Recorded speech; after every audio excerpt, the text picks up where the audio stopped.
Sandali lang no? Isa po sa ating pag-uusapan at tatalakayin ngayon mga bossing, chief amo sir, mga madam, ay yun pong ebidensya. Ebidensya na sinasabi po kaya nagkaroon ng kaso o kaya pinapapris yung mga asset ni Martin Romualdez, mga kababayan. Miski ho kayo matatawa mga boss chief amo sir.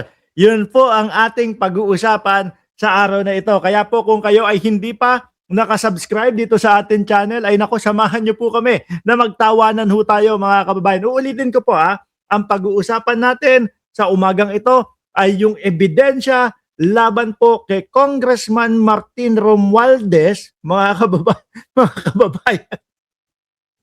Inayupak na yan. No? Kaya po, ipinris daw po yung mga bank accounts ni ni Martin Romualdez. Pagpamanin niyo po mga kababayan, natatawa lang po talaga ako, no? Pero bago natin ituloy-tuloy dyan, gusto ko munang i-shout out kayo munang lahat dyan. Sabi nila, Tera ni Daddy. Sabi ko na, DDS yan sila. Si Mami Terry nandiyan din, si Aurelia Adena, si Joel Q ng Cereza po, si BG Badjola nandiyan din po.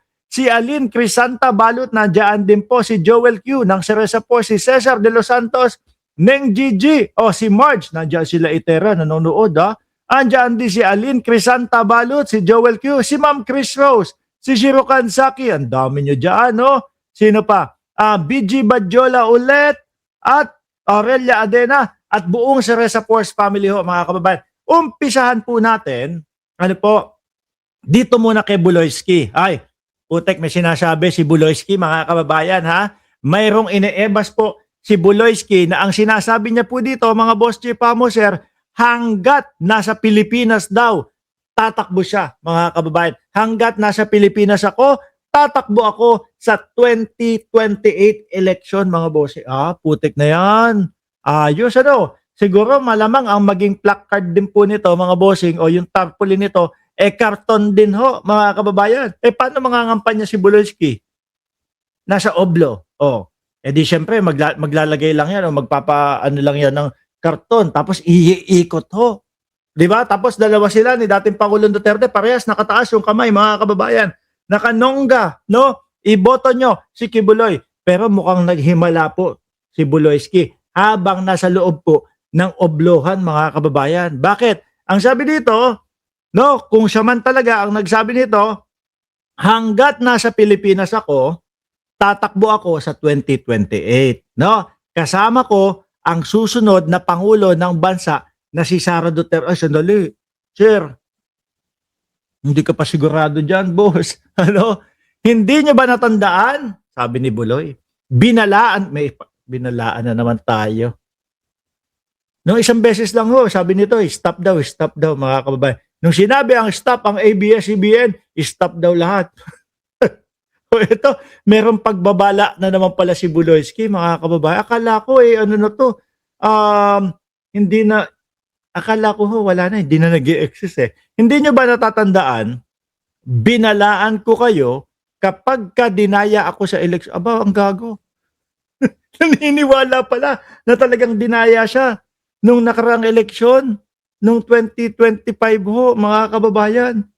Umasa pala at umaasa si Buloyski na siya ay dinaya doon. Akalain nyo yun. Hindi nyo ba natatandaan, binalaan ko kayo kapag dinaya ako sa election, sa taong 2026 may mangyayaring hindi maganda at yan, nangyari na nga daw. Nagmahal daw po ang gasolina, mga kababayan, kasi dinaya daw siya. Totoo ba si Kibuloy ang nagsabi nito? Baka kayo ginaano nyo lang si Buloyski Marso 23, 2026 daw po nung sinabi nung leader ng Kojik, mga kababayan.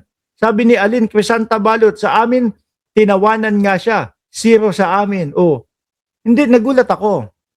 Hill, BMB Hill at D-Real, no? Nagulat ako, naniniwala pala talaga itong kampo ni Buloyski na siya ay dinaya. Di ba? Yung pangalan nito, nung panahon po ng kampanya at nung panahon ng eleksyon, mga boss chief amo sir, pang-30 yata o lagpas pa sa 30 mga kababayan. Ang kailangan na makuha para maging senador, 12 po. Yung pangalan niya, nandun sa pan-30. Kasama niya, yung isang alipores din ni Digong na si Jimmy Bondoc po, mga kababayan. Di ba? Sila pang dalawa yata yung gustong magreklamo at gustong sabihin na sila ay dinaya daw po. Aba, ibang klase. Baka ito ang problema ni Buloyski, mga kababayan, Mabel Quinjo, no? Ang problema ni Buloyski, mga bossing, kapag ka po ito itinransfer na o inilapad na po papunta sa Estados Unidos. O di ho ba? Dahil may nakabinbin pa din pong wanted si Kibuloy sa Estados Unidos. So mga kababayan, kapag ka na-transfer na ito, bago po dumating yan 2028, ay malamang at sigurado po ako, mga kababayan, butas ang wet packs. Sigurado po ako, hindi na ito makakatakbo sa 2028 election bilang senador ho, mga kababayan. Di ho ba? Alisin na natin si Kibuloy, putik, baka mamaya tayo padalihin niya. Baka sabi, pag sinabi ni Buloyski na stop ang channel ni Mark Ramos, stop yan. O ngayon no, mga kababayan, rekta, punta tayo. Nako, doon na agad ho, mga bossing. Saan? Doon na po. Kay Ombudsman Boying Remulla, mga boss chief sir, at doon po kay Congressman Martin Romualdez. Sabi ko naman sa inyo, mukhang tama talaga yung hinala natin, mga bossing No? Sabi ko naman sa inyo, mukhang tama ang hinala natin na wala lang. Dahil maingay, puro boka yung mga DDS, gustong-gustong pakasuhan si Congressman Martin Romualdez, si Rocansaki. No? Kaya pinagbigyan yung mga DDS, mga kababayan. Sabi ni Ma'am Neng Gigi, live ba ito? Hindi live to.